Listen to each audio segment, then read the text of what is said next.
Welcome to Amit basic math. আশা করি সবাই ভালো আছেন। আজকে আমরা শুরু করছি আগরওয়ালের চেইন অফ রুলের অনুশীলনী থেকে।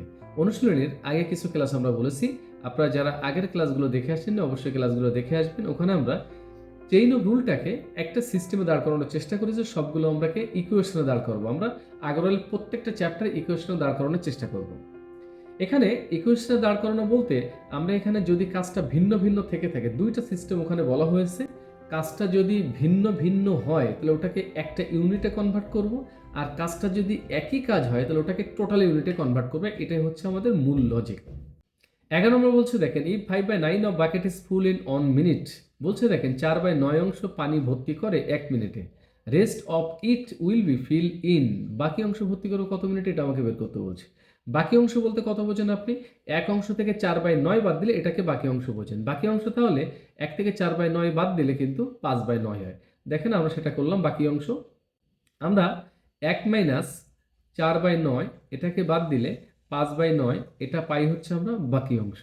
এখন দুইটা কাজ, একটা হচ্ছে 4/9 একটা পার্ট, একটা 5/9 একটা পার্ট। দেখেন দুইটা আলাদা আলাদা কাজ, কিন্তু এই কাজটা করে 1 মিনিটে। অলরেডি এটা 1 মিনিটের কাজ কিন্তু দেওয়া আছে, বাট ডান পাশের এই কাজটা কয় মিনিটে করে এটা আমরা জানি না, এটাকে বলে দিলাম এক্স মিনিটে করে। তাহলে 1 মিনিটে কতটুকু করে, এক্স দ্বারা ভাগ করলে 1 মিনিটের কাজ আপনি পেয়ে যাচ্ছেন। ক্যালকুলেশন করলে এক্স এর মান 5/4, এটাই আপনি পেয়ে যাবেন। সি নাম্বার এটাই রেজাল্ট। তাহলে দেখেন দুইটা কাজ ভিন্ন ছিল, একটা ছিল 4/9 অংশ কাজ, একটা ছিল 5/9 অংশ কাজ। যেহেতু দুইটা কাজ ডিফারেন্স ছিল, দুইটা কাজটা একটা ইউনিটে বানানোর চেষ্টা করেছি। তাহলে 5/9 অংশ কাজ অলরেডি 1 মিনিটে করে, মানে 1 ইউনিটের কাজ কিন্তু অলরেডি দেয়া আছে।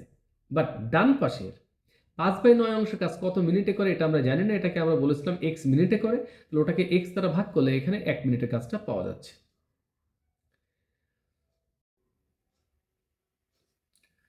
13 নম্বর কি বলছে দেখেন, a flagstaff 7.5 metre height cast a shadow of length of 40.25 metre.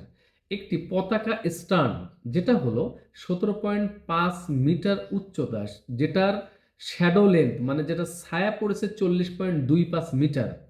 The height of the building এর হাইট কত, whose cast a shadow of length 28.75 metre. মানে বিল্ডিং এর হাইট কত যেখানে তার ছায়াটা পড়েছে 28.75 metre, under similar condition will be. একই কন্ডিশনে, তাহলে যে কন্ডিশনে 17.5 মিটার উচ্চ একটি পতাকা স্ট্যান্ড তার ছায়াটা পড়েছিল 40.25, ওই একই অনুযায়ী বা একই কন্ডিশনের মাধ্যমে 28.75 মিটার ছায়া পড়েছে, তাহলে বিল্ডিং এর উচ্চতা কত ছিল এটা আমাকে বের করতে বলছে। দেখেন কাজ কিন্তু এখানে শ্যাডো পড়া, শ্যাডোটাই হচ্ছে মূল কাজ। তাহলে প্রথম শ্যাডো পড়েছিল 40.25, আর পরবর্তী শ্যাডো পড়েছে কিন্তু 28.75। এখন লক্ষ্য করেন, আবার আমরা এটিকিউ লিখব। এটিকিউতে 40.25 এত মিটার শ্যাডো পড়েছে, আর একটা পড়েছে দেখেন 28.75 একটা শ্যাডো পড়েছে। এই 40.25 মিটার শ্যাডো পড়েছে 17.5 মিটার স্ট্যান্ডের জন্য। তাহলে এটাকে যদি আপনি 17.5 দ্বারা যদি ভাগ করে দেন, 1 মিটারের জন্য কত হয় এটা পাওয়া গেল। এটা পড়েছে কত মিটারের জন্য, কত মিটার বিল্ডিং এর জন্য এটা আমরা জানি না, এটাকে এক্স মিটার বিল্ডিং এর জন্য যদি বলি, এক্স দ্বারা ভাগ করে দিলে 1 মিটারের কাজ পাওয়া গেল। দেখেন সিম্পল কথা, 17.5 মিটারের জন্য শ্যাডো পড়েছিল 40.25, এবং 28.75 জন্য 75 মিটার শ্যাডোর জন্য বিল্ডিং এর হাইট কত ছিল এটা আমাকে বের করতে বলছে। দ্যাট মিনস বিল্ডিং এর হাইটটা আমরা জানি না, বিল্ডিং এর হাইটটা বলে নিলাম এক্স মিটার। তাহলে টোটাল শ্যাডো 40.25কে আপনি 17.5 দ্বারা যদি ভাগ করেন, 1 মিটারের জন্য শ্যাডো কত এটা পাওয়া গেল। দ্যাটস ওয়াই 28.75কে যদি এক্স দ্বারা ভাগ করেন, এখানে 1 মিটারের জন্য কত হলে এটা পাওয়া গেল। বোথ সাইড আর ইকুয়াল। এবার আসেন আমরা নেক্সট অঙ্ক চলে যাই। 14 নম্বর কি বলছে দেখেন, a TV tower 36 meter of height cast a shadow of 24 meter at a particular time of a day. বলছে দেখেন একটি টিভি টাওয়ার যেটা 36 মিটার হাইট, এটার জন্য শ্যাডো পড়েছে 24 মিটার একটি শ্যাডো পড়েছে দিনের নির্দিষ্ট একটি সময়। What will be the height of the minar with a 3 meter height of flagstone atop it. Both of those together cast a shadow of 50 meter at the same time of a day. বলছে দেখে what is the height of minar, মিনারের height কত with a 3 meter height flagstaff atop, মানে ওই বিল্ডিংয়ের মাথায় 3 meter উচ্চতায় একটি ফ্ল্যাগের স্টান আছে, 3 মিটার উচ্চতায়। এখন ই both of the together cast a shadow of 50 meter, এখানে 50 মিটার শ্যাডো পড়েছে, সেম টাইম দিনের একই সময় 50 মিটার শ্যাডো পড়েছে। দেখেন কাজটা কি, দেখেন প্রথম কাজটা ছিল 24 মিটার শ্যাডো পড়েছিল 36 মিটার পতাকা স্ট্যান্ডের জন্য। দ্বিতীয় কাজটা হলো 50 মিটার শ্যাডো পড়েছে কত মিটারের জন্য, তাহলে মিনার মনে করেন এটা হচ্ছে সে মিনার, মিনারের মাথায় এটা একটা পতাকা স্ট্যান্ড আছে মনে করেন, এই পতাকা স্ট্যান্ডটা 3 মিটার। তাহলে আপনি টোটালি যদি এই টোটাল মানটা যদি বের করতে পারেন, তাহলে এখান থেকে 3 মিটার পতাকা স্ট্যান্ডটা যদি বাদ দিতে পারেন, তাহলে মিনারের মানটা পেয়ে যাচ্ছেন। অথবা মিনারের দৈর্ঘ্য প্লাস 3 মিটার পতাকা স্ট্যান্ড মিলেই কিন্তু এই টোটাল মানটা পাচ্ছেন আপনি। এখন এখানে দেখেন আবার আমরা এটি কিউতে দাঁড় করানোর চেষ্টা করবো, এটি কিউ সমান। আমরা প্রত্যেকটা অঙ্ক এটি কিউ মানে এক লাইনে দাঁড় করবো। আগে কিন্তু শুধুমাত্র লিখে নেবেন let the height of the minar সমান x মিটার, এছাড়া কোনো কিছু লেখেন নাই, এটাই রিটেন, এটাই প্রিলিম।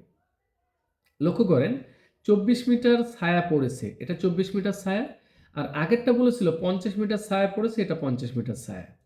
এক জায়গায় 24 দিলেন, এক জায়গায় 50 দিলেন।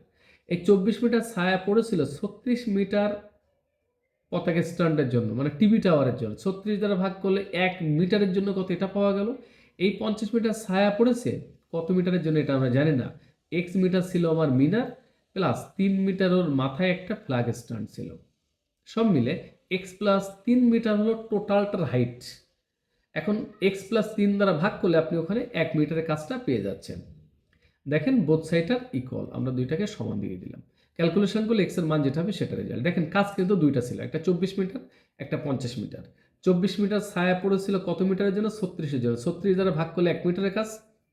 50 মিটার ছায়া পড়েছিল কত মিটারের জন্য, এটা আমরা জানি না। আমরা বলে এক্স মিটার ছিল মিনার এবং 3 মিটার ছিল ওর মাথায় একটা flag stand, that's why x plus 3 metre. ভাগ করে দিলে আমরা 1 মিটারের কাজটা পেয়ে গেলাম। নেক্সট অঙ্ক চলে আসেন, 15 নম্বর কি বলছে দেখেন। বলছে দেখেন a man complete 5/7 of A job in 10 days, একজন মানুষ 5/8 5/8 অংশ কাজ করেছে 10 দিনে। অ্যাট দিস রেট, ওই রেটে how many more days will it take him to finish the job, তাহলে বাদ বাকি কাজটা শেষ করেছে কতদিনে আমাকে বের করতে বলছে। দেখেন কাজ কিন্তু ভিন্ন। প্রথম কাজটা কি ছিল 5/8 পার্ট, বাট পরের কাজটা কত ছিল এটা আমরা জানি না। পরের কাজটা আমরা কিন্তু এখানে বের করে নিতে পারি। আমরা এখানে রিমেইনিং পার্ট বলে এখানে বের করতে পারি। 1 অংশ থেকে 5/8 অংশ আপনার হয়ে গেছে, তাহলে কাজ বাকি আছে এখনো কিন্তু আপনার 3/8 অংশ কাজ বাকি আছে। এটাকে আমরা আবার সেই এটি কিউ দিয়ে কাজ করতে পারি। একটা হলো 5/8 অংশ কাজ, একটা হলো আমার 3/8 অংশ কাজ। আমরা দেখছি কাজ দুইটাই কিন্তু ভিন্ন কাজ। প্রথম কাজটা করেছে 10 দিনে, আপনি এটাকে যদি 10 দ্বারা ভাগ করেন 1 দিনের কাজ হয়। পরের কাজটা করেছে কত দিনে, x দিনে, x দ্বারা ভাগ করলে 1 দিনের কাজ হয়ে যায়। দেখেন আমরা প্রথমে দুইটা কাজ যদি ভিন্ন হয়, দুইটা কাজকে আমরা দুই পাশে দাঁড় করালাম। একটা 5/8 অংশ কাজ, একটা 3/8 অংশ কাজ। দুই পাশে লেফট সাইড এবং রাইট সাইড দুই পাশে আপনি ওটাকে স্টার্ন করেন, করানোর পরে 5/8 অংশ কাজ করেছে কত দিনে, 10 দিনে। 10 দ্বারা ভাগ করলে 1 দিনের কাজ। 3/8 অংশ কাজ করেছে কত দিনে, x দিনে। x দ্বারা ভাগ করলে এখানেও আমরা 1 দিনের কাজ পেয়ে গেলাম। আসেন আমরা নেক্সট অঙ্ক চলে যাই। নেক্সট কি বলছে দেখে আসি। 16 নাম্বার কি বলছে দেখেন 58 men can complete a piece of work in 24 days। বলছে দেখেন 56 জন লোক একটি কাজ করতে পারে 24 দিনে। In how many days can 42 men complete the same work, তাহলে 42 জন লোক ওই কাজটা কয় দিনে করবে এটা আমাকে বের করতে বলছে। দেখেন এখানে কাজ কিন্তু একই কাজ।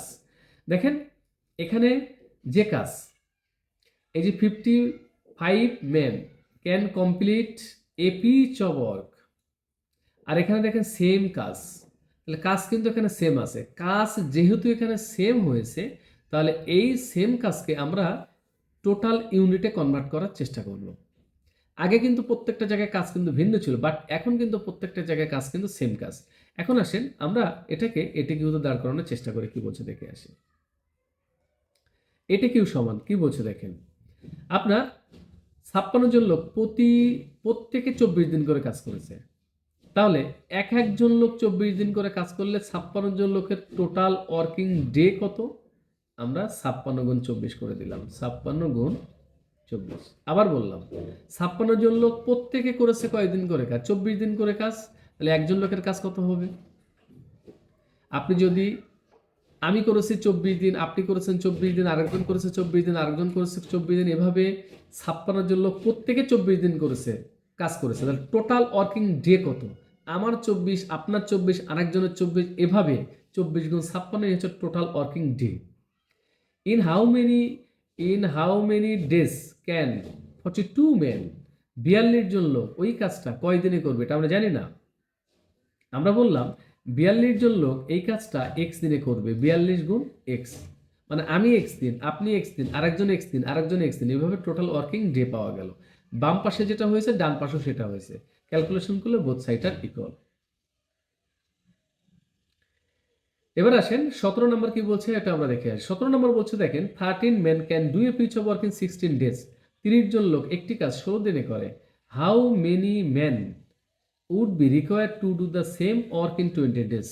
বলছে কতজন লোক ওই কাজটা 20 দিনে করতে পারবে? আগেরটার মতো একই কাজ, 30 জন লোক একটি কাজ 16 দিনে করতে পারে, কতজন লোক ওই সেম কাজটা 20 দিনে করতে পারবে? দেখেন এখানে কাজটা কিন্তু সেম কাজ, এখানে যে কাজ এখানে দেখেন পিচ অফ ওয়ার্ক একই কাজ, তাহলে কাজ যেহেতু সেম হয়েছে তাহলে এটাকে আমরা একটা ইউনিটে না টোটাল ইউনিটে বানানোর চেষ্টা করব। এখন দেখেন 30 জন লোক প্রত্যেকে 16 দিন করে করেছে, টোটাল ওয়ার্কিং ডে আমরা এখানে আবার এটাকে এটি কিউ বলে লিখলাম। টোটাল ওয়ার্কিং ডে 30 গুণ 16, এটা ওয়ার্কিং ডে। এখানে কতজন লোক করবে জানি না, একজন লোক করবে 20 দিন করে করবে, প্রত্যেকে 20 দিন করে, এক্স গুণ 20। তাহলে এই পাশে হলো টোটাল ওয়ার্কিং ডে, এই পাশে হলো টোটাল ওয়ার্কিং ডে, বোথ সাইডের ইকুয়াল। ক্যালকুলেশন করলে এটাই হচ্ছে আমাদের রেজাল্ট। আসেন এবার 16 নম্বর 18 নম্বর কি বলছে আমরা দেখে আসি। A group of worker promise to complete a piece of work in 10 days, একটা গ্রুপের কিছু লোক মিলে তারা প্রমিস করেছে 10 দিনে কাজটা কমপ্লিট করে দেবে, but 5 of them do not report for work, কিন্তু তার মধ্যে 5 জন লোক কাজ করেনি, এক কথা রিপোর্ট জমা দেয়নি মানে কাজ করেনি। If it took the remaining worker, তাহলে লোক আগে কতজন ছিল এটা কিন্তু আপনি জানেন না, আপনি লোক বলেছেন আমার লোক আছে একজন, 5 জন যদি কাজ না করে এখন লোক কতজন আছে? অবশ্যই বলবেন এখন লোক আছে x-5। এখন একজন লোক ওই কাজটা 12 দিনে কমপ্লিট করে ফেলেছে, আগে কিছু লোক মিলে করার কথা ছিল 10 দিন, বাট 5 জন যদি কাজটা না করে তাহলে কাজটা করতে লাগছে 12 দিন। বলছে then the number of worker originally hired by, originally কতজন লোক ছিল এটা আমাকে বের করতে বলছে। এখন দেখেন অরিজিনাল লোক ছিল কতজন এটা আমরা জানি না, অরিজিনাল লোক বললাম ছিল আমার এক্স জন, কত দিনে করবে? 10 দিনে করবে, এক্স গুণ 10, টোটাল ওয়ার্কিং ডে হয়ে গেল। এখন লোক কতজন আছে? 5 জন করবে না বলেছে, এখন লোক আছে x-5, এই কাজটা কয় দিনে করতে পারবে? 12 দিনে করতে পারবে, 12 দ্বারা গুণ করলে এখানে একদিনে মানে টোটাল ওয়ার্কিং ডে হয়ে গেল। তাহলে এটাকে আমরা এটি কিউ বলে লিখে দিলাম। বাম পাশেও টোটাল আগে লোক ধরেছিলাম এক্স জন, 10 দিন করে কাজ করে, তাহলে এক্স গুণ 10 টোটাল ওয়ার্কিং ডে। ডান পাশে ধরেছি আমরা একজন লোক ছিল, 5 জন চলে গেছে, দ্যাট মিনস x-5 12 দিন করে 12 দ্বারা গুণ করলে ক্যালকুলেশন করলে হয়ে গেল। আমরা 19 নম্বর বলবো না, 20 নম্বর লক্ষ্য করেন। 20 নম্বর কি বলছে দেখেন। In a camp there is a meal of 120 men or 200 children, একটি ক্যাম্পে 120 জন লোক অথবা 200 জন বালক আছে। 120 জন অথবা 200 জন, তাহলে ম্যান 120 জন অথবা 200 জন বালক, তার মানে আমরা এটা বুঝতেছি একজন 120 জন লোক যা, 200 জন বালক তাই। এবার বলছে দেখেন if 150 children have taken the meal, এখান থেকে 150 জন লোক তাদের খাবারটা খেয়েছে, how many men will be created to with the remaining meal, এই খাবারটা কতজন লোক খেতে পারে? এখন লক্ষ্য করেন আপনি লোক ছিল, বাচ্চা ছিল 200 জন, তো 200 জন বাচ্চার মধ্যে তারা 150 জন খেয়ে ফেলেছে, তার মানে এখন খাবার আছে মাত্র 50 জন বাচ্চার খাবার আপনার অবশিষ্ট আছে, ওই 50 জন বাচ্চার খাবারটা কতজন লোক খেতে পারে এটা আমাকে বের করতে বলছে। তার মানে 50 জন বাচ্চা সমান কতজন যে লোক হয় এটা কনভার্ট করতে পারলে আমার রেজাল্ট হয়ে গেল। তাহলে এখানে আমরা কি করতে পারি? এখানে আমরা করতে পারি প্রথমে যে কথাটা দেওয়া আছে দেখেন 200 বাচ্চা সমান 120 জন পুরুষ, তাহলে আমরা এখানে সেটা লিখলাম 200 চিলড্রেন সমান 120 ম্যান।